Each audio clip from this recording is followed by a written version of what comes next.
আসসালামু আলাইকুম। তো আজকে আবার একটা নতুন ভিডিও নিয়ে আপনাদের সামনে হাজির হলাম। তো আজকের এই ভিডিওতে আমি আপনাদের দেখাবো যে কোনো সুইচ কীভাবে কানেকশন করবেন। এটা প্রথমে থিওরি দেখাবো, তারপরে কিন্তু আপনাদের প্র্যাকটিক্যালি দেখিয়ে দিব। তো চলুন কথা না বাড়িয়ে কাজ শুরু করি।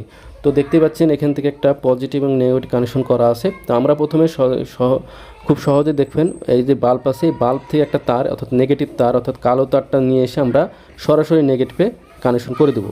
দেওয়ার পরে আমাদের এখন লাল তারে কানেকশন করতে হবে। লাল তার কানেকশন করতে হবে মানে ফেস তার, অর্থাৎ ফেস আমরা পজিটিভ কানেকশন করব। এখান থেকে প্লাস নিয়ে যাব, আপনারা মেন সুইচ থেকে সুইচ বোর্ড থেকে যে কোনো তার থেকে নিয়ে আসবেন, নিয়ে এসে এই ফেসটা এই সুইচের যে কোনো টার্মিনালে কানেকশন করে দেবেন।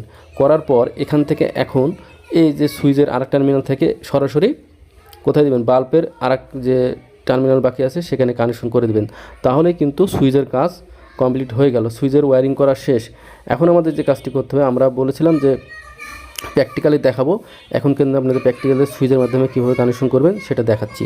তো দেখেন এই যে সুইচের দুইটা টার্মিনাল একেবারে সিম্পল। এখানে মেন ফেসটা দিতে হবে, যে কোনো পারে মেন ফেসটা দিবেন, অর্থাৎ 220 ভোল্টের মেন যে লাইনটা আছে কারেন্ট থাকে সেখানে কানেকশন করবেন।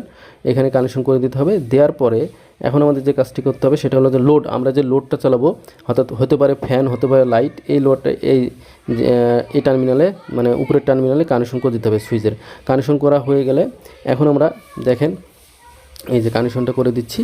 তো ভালোভাবে কানেকশন করবেন, ভালোভাবে টাইট করবেন, কোনো রকম লুজ কানেকশন কিন্তু রাখা যাবে না। আর যে কোনো ইলেকট্রিক ডিভাইস অবশ্যই ভালো মানে কিনবেন। তারপরে হোল্ডারের নিউট্রাল এবং মেন নিউট্রাল একসাথে করবেন, একসাথে করে ভালোভাবে জয়েন্ট দিবেন। জয়েন্ট দেওয়া হয়ে গেলে এখন আমরা ওয়্যারিংটা যে করলাম সেই ওয়্যারিংটা ঠিক হলো কি না এটা টেস্টিং করব।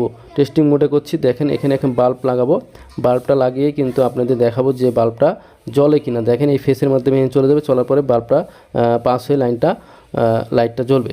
তো এখন এখানে বাল্ব দিচ্ছি আমি, এই যে এই বাল্বটা কিন্তু এখন এখানে সেটিং করা হচ্ছে।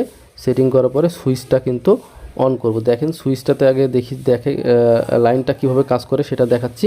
তো দেখেন টেস্টার কিন্তু এখানে জ্বলবে, দেখেন এখানে জ্বলবে, এই যে টেস্টার জ্বলছে। দেখেন এখানে যখন আমরা সুইচটা অন করব তখন লাইনটা পাস করে উপরে টার্মিনালে চলে যাবে। দেখেন সুইচ দিলে কিন্তু লাইটটা জ্বলছে এবং সাথে সাথে কিন্তু এখানে টেস্টার জ্বলবে। দেখেন এই যে কখনও কিন্তু ভুলেও কিন্তু নিউট্রালে কিন্তু সুইচে দিবেন না, তাহলে কিন্তু বড় ধরনের একটি দুর্ঘটনা ঘটে যেতে পারে। তাই আপনাদের আমি ফেসটাই সুইচে ব্যবহার করবেন, তাহলে আপনাদের কোনো দুর্ঘটনা ঘটবে না। তো আমি কিন্তু আপনাদের ঠিক অল্প সময়ের মধ্যে দেখানোর চেষ্টা করলাম যে কিভাবে একটি সুইচ কানেকশন করবেন। যে কোনো সুইচ কিন্তু আপনারা এভাবে কানেকশন করতে পারেন, এতে কোনো সমস্যা হবে না। মোটরের সুইচ আছে বা ওই ডিপি সুইচ আছে, গিজার সুইচ আছে, এভাবে কিন্তু কানেকশনটা আপনাদের করতে হবে। অবশ্য এন যেখানে লেখা আছে সেখানে নিউট্রাল দিতে হবে এবং এল যেখানে লেখা আছে সেখানে ফেজ দিতে হবে। তো এভাবেই কিন্তু আপনাদের ওয়্যারিংটা সঠিকভাবে করতে হবে এই সুইচের মাধ্যমে।